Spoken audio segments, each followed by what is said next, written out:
Hello welcome back to my YouTube channel. तो जैसा कि आप सब जानते हैं, रमज़ान का महीना बहुत बरकत वाला और इबादत का महीना होता है। तो सुबह मैंने सहरी करने के बाद नमाज अदा की और नमाज अदा करने के बाद मैंने सब मुसलमान भाइयों की और बहनों के लिए दुआ मांगी। और फिर हस्बैंड जी का टाइम हो चुका था तो ये ऑफिस जाने के लिए रेडी होने लगे। और आज का मूड मेरा बहुत ही अच्छा है क्योंकि मेरे बाबा मेरी ईदी लेकर आ रहे हैं और आज घर पर कुछ गेस्ट भी आ रहे हैं क्योंकि आज हमारे घर पर दावत है और साथ में मस्जिद का खाना भी है। तो बस मैं लग गई अपने काम पर और मैंने पहले बेड की सफाई की और आज तो मैं घर की सफाई में सुबह ही लग गई क्योंकि जब घर पर दावत होती है तो बहुत सारे काम होते हैं। और मैं करने लगी जल्दी जल्दी रूम की सफाई क्योंकि आज कुछ गेस्ट आ रहे थे तो मुझे बहुत सारा काम था। और अब मैं कर रही हूँ अपनी स्टडी टेबल की सफाई और अब रूम का सारा काम हो चुका है तो बस मेरी झाड़ू रह रही है और मैं अब जल्दी जल्दी से झाड़ू लगा रही हूँ। और झाड़ू लगाने के बाद मैं आ गई किचन में, मैं करने लगी हूँ किचन की सफाई। और मेरी किचन इतनी गंदी नहीं है क्योंकि मैं अपनी किचन को साफ रखती हूँ तो मेरी सफाई किचन की जल्दी हो गई। और फिर मैंने फ्रिज की सफाई करी क्योंकि रमजानों में बहुत ज्यादा जल्दी गंदा होता है। और मैं सफाई ही कर रही थी तो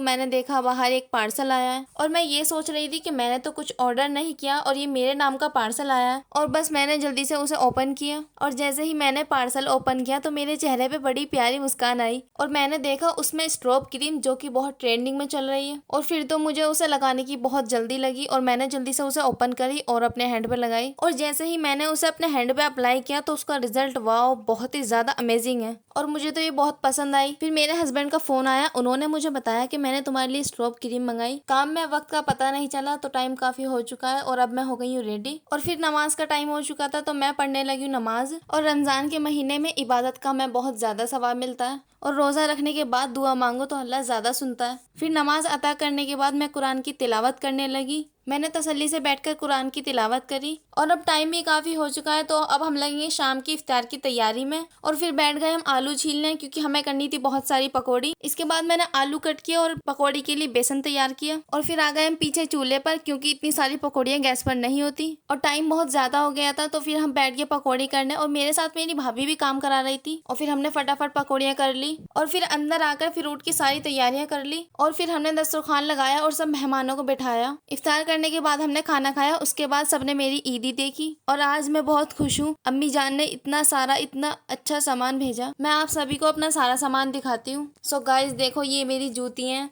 जो कि मुझे बहुत ही पसंद आई और मेरी अम्मी ने बहुत प्यार से भेजी है। और ये एक रेड कलर का चूड़ा है जो कि मुझे बहुत ही ज्यादा पसंद आया। और गाइस ये देखो, एक पर्स है छोटा सा, इसके अंदर देखते हैं क्या है। और ये है पैरों में पहनने वाली चांदी की चुट्टी जो कि मुझे बहुत ही प्यारी लगी। सो गाइस ये मेरे कपड़े हैं, वो भी रेड कलर के जो कि मुझे बहुत अच्छे लग रहे हैं। और इसके साथ एक और सूट है जो कि मेरा पाकिस्तानी सूट है जो कि वो भी मुझे बहुत ज्यादा प्यारा लगा। और ये मेरी सास के कपड़े हैं और इनके साथ चूड़ियाँ भी हैं, स्लीपर हैं। और ये मेरे हस्बैंड के कपड़े हैं, पैंट और शर्ट। और ये छोटे से कपड़े उमर के हैं जो कि मुझे तो बहुत ही प्यारे लगे। और ये मेरे ससुर के हैं, दादाजी के हैं। और ये मेरी सास की स्लीपर हैं और ये साथ में मेहंदी भी है जो कि लड़कियों की ईदी में आती है। मैं तो अल्लाह का शुक्र अदा कर रही हूँ, अल्हम्दुलिल्लाह बहुत ही अच्छा सामान आया मेरा। और मेरी दुआ है अल्लाह से कि सबके अम्मी बाबा को सलामत रखें। और ये कुछ राशन सामान है और कुछ ईद का सामान है जैसे कि बेसन, कचरी और ड्राई फ्रूट और चावल, चीनी, गोले, काफी सारा सामान है और बहुत अच्छा सामान है। सो गाइस आज का व्लॉग यही है, तो बाय बाय, मिलते हैं नेक्स्ट व्लॉग में।